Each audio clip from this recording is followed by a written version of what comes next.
आप सभी माताओं और बहनों को वट सावित्री व्रत की हार्दिक शुभकामनाएं।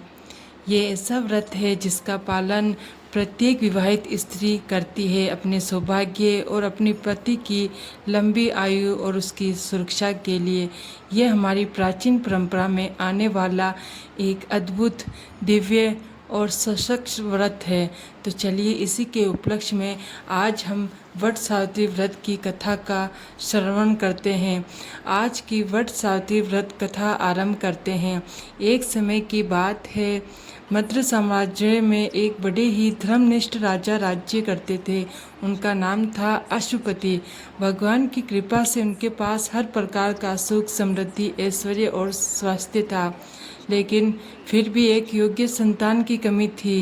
राजा अशुपति ने देवी सावित्री को प्रसन्न करने के लिए 18 वर्षों तक घनघोर तपस्या की। उसके बाद उन्हें एक कन्या प्राप्त हुई और उस कन्या का नाम उन्होंने सावित्री रखा। ये कन्या हर प्रकार के गुणों से विभूषित थी और हर प्रकार के आदर्श नारी सद्गुणों से संपन्न थी। दिन और रात बीतते गए, वे कन्या धीरे धीरे बड़ी हो रही थी।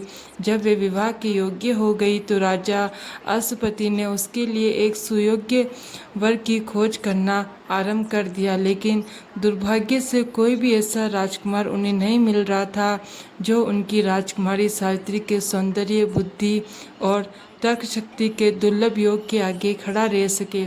आखिर अंत में राजा थक गए। उन्होंने राजकुमारी से कहा, हे पुत्री, मैंने बहुत प्रयास किया लेकिन तुम्हारे योग्य सशक्त कोई भी राजकुमार नहीं ढूंढ पाया, इसलिए मैं तुम्हें आदेश देता हूँ कि अब तुम स्वयं ही अपने लिए सुयोग्य कोई वर ढूंढ लो।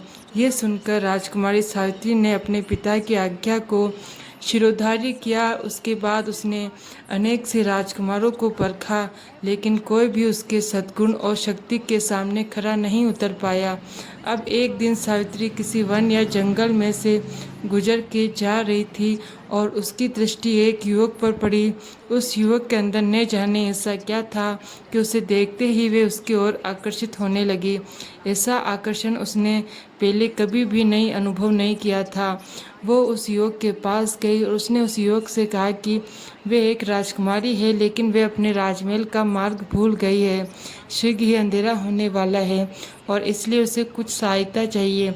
राजकुमारी की बात सुनकर वो युवक सावित्री को वन में बने हुए एक आश्रम में ले गया, जहाँ पर वो विश्राम कर सके। और फिर उस युवक ने कहा कि राजकुमारी, अगले दिन प्रातःकाल होते ही मैं आपको आपके राज्य तक छोड़ आऊँगा। प्रातःकाल हो गया और राजकुमारी इसी सुबह की प्रतीक्षा कर रही थी। सावित्री और वे युवक जंगल के मार्ग से होते हुए राजमहल की ओर अग्रसर होने लगे।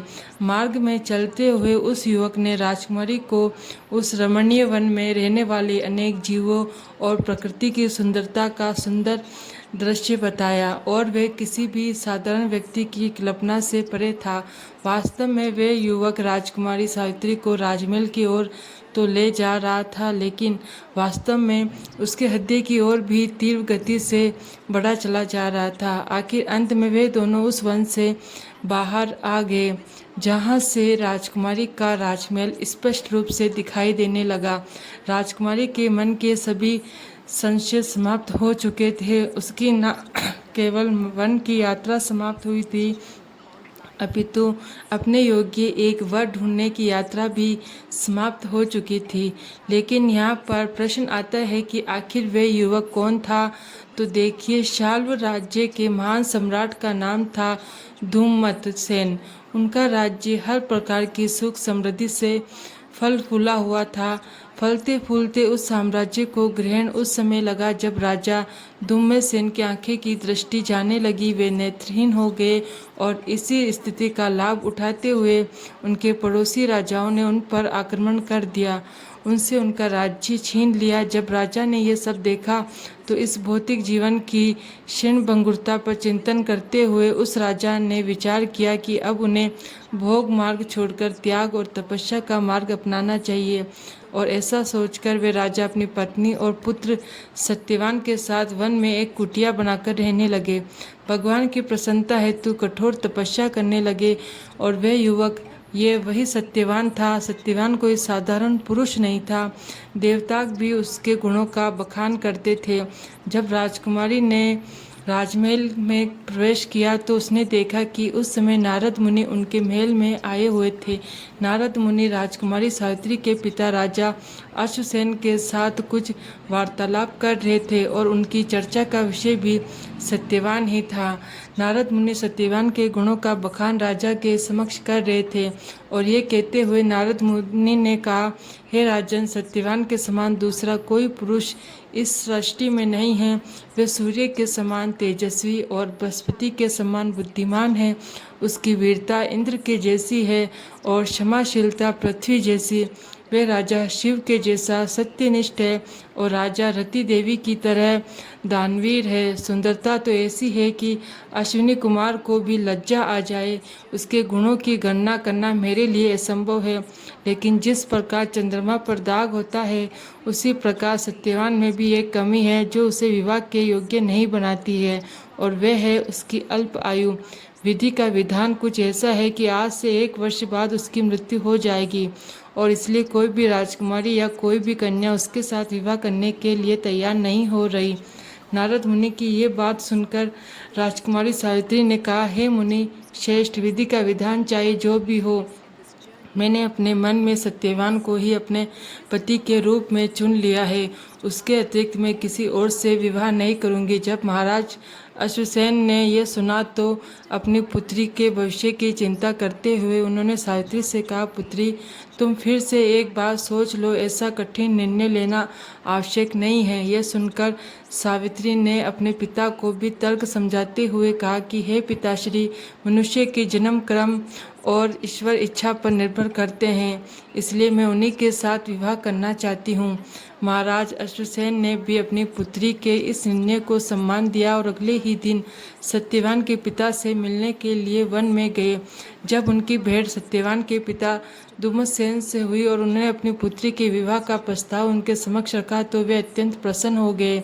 जब वे शाल्व राज्य के सम्राट हुआ करते थे तो उनके मन में भी अपने पुत्र का विवाह सावित्री से करने की तीव्र इच्छा थी, लेकिन इस स्थिति में आने के बाद उनका साहस नहीं हुआ कि वे महाराज अश्वसेन से अपने पुत्र के लिए उनकी पुत्री का हाथ मांग सके, और इस प्रकार दोनों ही परिवार की सहमति से सत्यवान और सावित्री का विवाह हो गया। सावित्री एक पतिव्रता स्त्री थी। वे अपने सास और ससुर की भी अत्यंत सेवा करती थी। परिवार के सभी लोग उससे प्रसन्न थे और सत्यवान की मृत्यु के विषय में मात्र सावित्री को ही जानकारी थी, अन्य किसी को नहीं। विवाह के बाद 1 वर्ष कैसे बीत गया पता भी नहीं चला। जब सत्यवान की मृत्यु में मात्र 3 दिन शेष रह गए थे तो सावित्री ने अपने सास ससुर के समक्ष इस बात को उजागर किया और उसे सुनकर मानो उनके हृदय में ब्रह्मास्त्र का आघात हुआ। सत्यवान अपने माता पिता का एकमात्र आश्चर्य था और उससे समय सावित्री ने संकल्प लिया कि वे आने वाले 3 दिन बिना कुछ खाए पिए त्रिरात्रि व्रत करेगी। अपने भाग्य को पलटने के अपने इस अंतिम प्रयास में वे अपनी सारी शक्ति लगा देगी। उसने आश्रम में एक शांत स्थान का चयन किया और ध्यान की मुद्रा में आंख बंद करके वे ध्यान अवस्था में बैठ गई, क्योंकि सत्यवान को अभी भी इस बात का कोई जानकारी नहीं थी।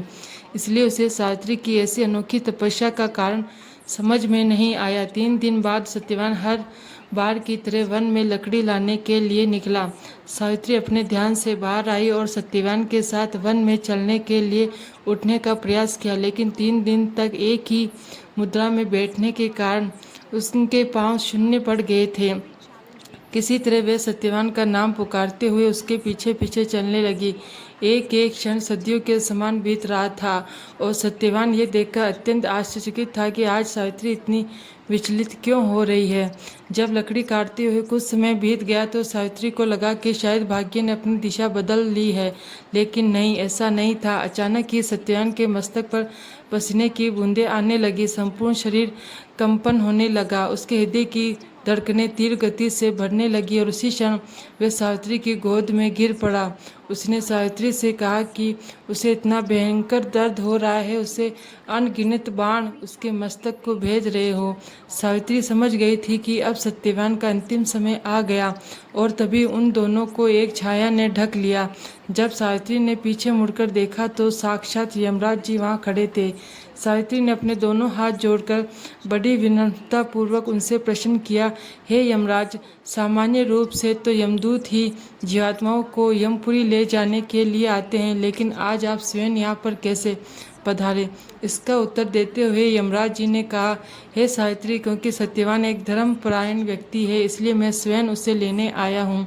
इतना कहकर उन्होंने अपना यमपाश सत्यवान के देह में डालकर उसकी आत्मा को बाहर खींच लिया और यमपुरी की ओर चलने लगे। ऐसे समय में सावित्री भयभीत होकर क्रंदन कर सकती थी, लेकिन उसने ऐसा नहीं किया। वह निर्भय बनी रही, दृढ़ता के साथ, एक अनजान अटूट विश्वास के साथ वह भी यमराज जी के पीछे पीछे चलने लगी। जब यमराज जी ने या सावित्री को अपने पीछे आते हुए देखा तो सावित्री उनसे वार्तालाप करने लगी। सावित्री ने यमराज के साथ अनेक धर्म सम्मत तर्क वितर्क प्रस्तुत किए और इस प्रकार सावित्री के ज्ञान से प्रसन्न होकर यमराज ने उसे अपने पति के प्राणों के अलावा कुछ और वरदान मांगने के लिए कहा। उसके उत्तर में सावित्री ने यमराज से कहा कि हे यमराज, अगर आप मुझसे प्रसन्न हैं तो आप आशीर्वाद दीजिए कि मेरे आदरणीय ससुर के नेत्रों की दृष्टि वापस आ जाए और उनके निष्कंटक राज्य की मांग भी पूर्ण हो जाए, उन्हें अपना राज्य वापस मिल जाए। यह सुनकर यमराज ने तथास्तु कहा और फिर से वे आगे चलने लगे।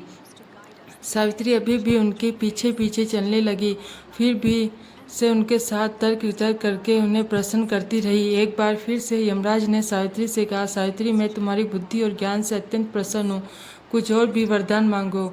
और उसके उत्तर में सावित्री ने अपने पिता के लिए अनेक योग्य पुत्रों की मांग की जो उनके विशाल और समृद्ध राज्य को संभाल सके।